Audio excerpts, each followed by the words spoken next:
We are the Group 1 representatives, and today we are going to present our Ryan College presentation. Sean. Jake walks down the hall, watching his books. Ryan bumps into him. His books fall. Watch it, Joseph. You're going to stand up for yourself. Just leave me alone. Sure thing, weakling. Ryan walks off laughing. Tom approaches. Hey, don't listen to him, man. He's better than that. Feels like nobody cares, Tom. Nobody. Tom looks worried as Jake walks away. Jake sits alone. Upset, he opens a drawer, pulls out a bottle. Just one sip, maybe it'll make me forget. He drinks. The lights dim. Time passes.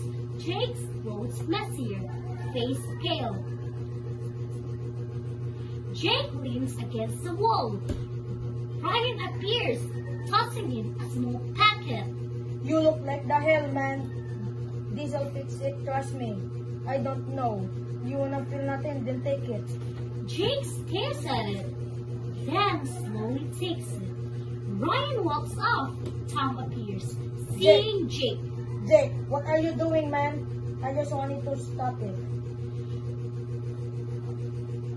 Jake sits alone, head down.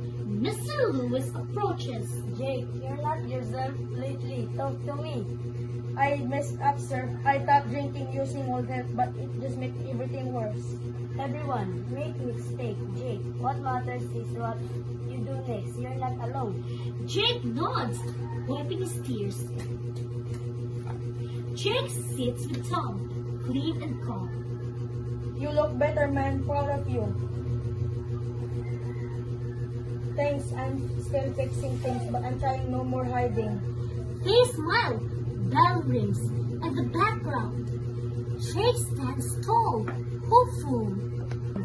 Bullying, pressure, pain, they don't have to lead you down the wrong path.